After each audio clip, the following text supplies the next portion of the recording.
The twin suns of Cathera 4 cast long shadows across the obsidian plains as Kara checked her rifle's charge for the third time that hour. 3 months since the transport crash had stranded her on this predator-infested hellscape, and she was still breathing. That alone made her an anomaly among the 17 colony ships that had attempted settlement in this sector. The indigenous species, locals called them, razorbacks for the serrated spines running down their backs, were apex predators with intelligence that bordered on sentience. They hunted in packs, used rudimentary tactics, and worst of all, they learned. Fast. Kara had learned too. She'd learned that fire kept them at bay, that they hated the high-frequency pulse of her emergency beacon, and that they were insatiably curious about anything that wasn't edible, which explained why her helmet was currently missing. She'd taken it off 2 days ago to repair a crack in the visor seal, turned her back for 30 seconds to grab her welding torch, and when she turned around, the helmet was gone. Tracks in the dust led toward the canyon system where the razorbacks denned. Great. Just perfect. The helmet contained her communication array, the backup navigation system, and worst of all, the photo of her daughter she'd tucked into the inner padding. Emily's 7th birthday, gap-toothed smile bright as starlight. Kara had promised she'd be home before her 8th. That was 4 months ago.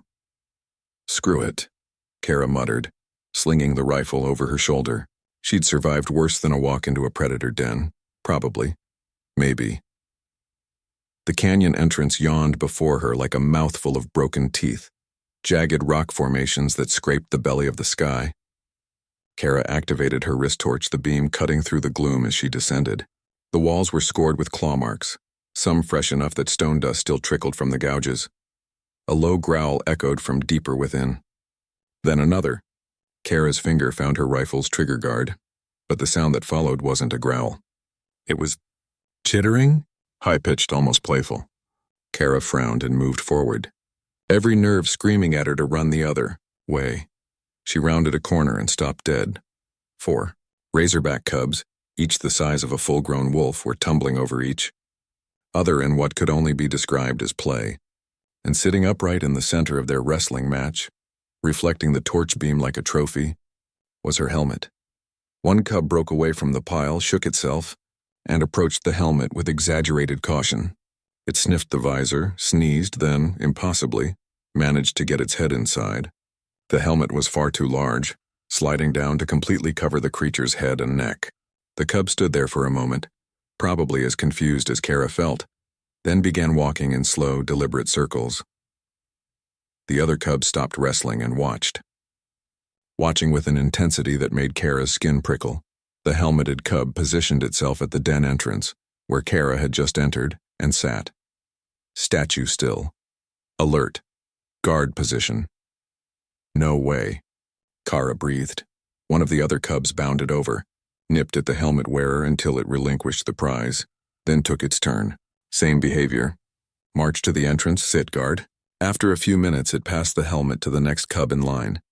They were taking turns standing watch, using her helmet, mimicking what they must have observed her doing at her camp perimeter.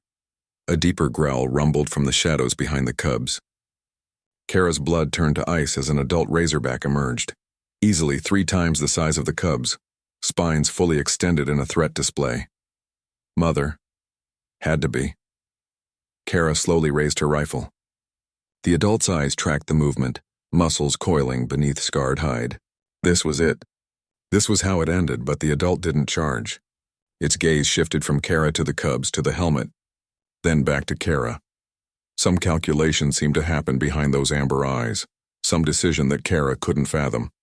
The adult razorback moved past its cubs and, with surprising gentleness, picked up the helmet in its jaws. It approached Kara, each footfall deliberate, giving her time to react. To shoot, to run, Kara did neither.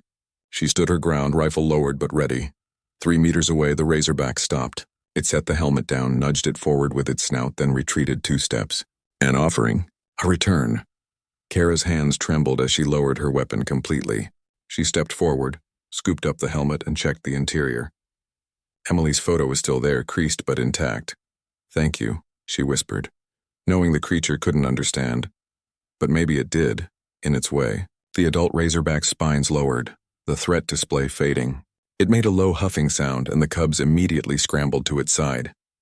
The family unit turned and melted back into the canyon shadows. Kara stood there in the torchlight, helmet clutched to her chest, trying to process what had just happened. These weren't mindless predators. They were adaptive, intelligent, and apparently capable of recognizing, what, trade? Respect the value of a mother's keepsake? Over the following weeks, Kara noticed changes. The Razorbacks no longer approached her camp with hostile intent. They kept their distance, but she'd sometimes catch glimpses of them on the ridge lines, watching, guarding. One morning she found a fresh carcass left at her perimeter, a six-legged grazer that would provide protein for days. The claw marks on its neck were unmistakable, and sometimes when the wind was right she could hear it. The distinctive hum of her helmet's power cell, faint and distant. The cubs had apparently fashioned their own version from scavenged materials, creating makeshift headpieces they wore during their guard rotations. The rescue ship arrived on day 107. As Kara boarded, she looked back at the canyon system one last time.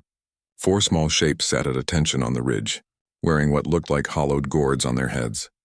Standing guard, Kara smiled, touched her helmet in salute, and saw impossibly the cubs bob their makeshift helmets in return. Humanity had finally found equals in the stars. They just weren't the ones anyone expected.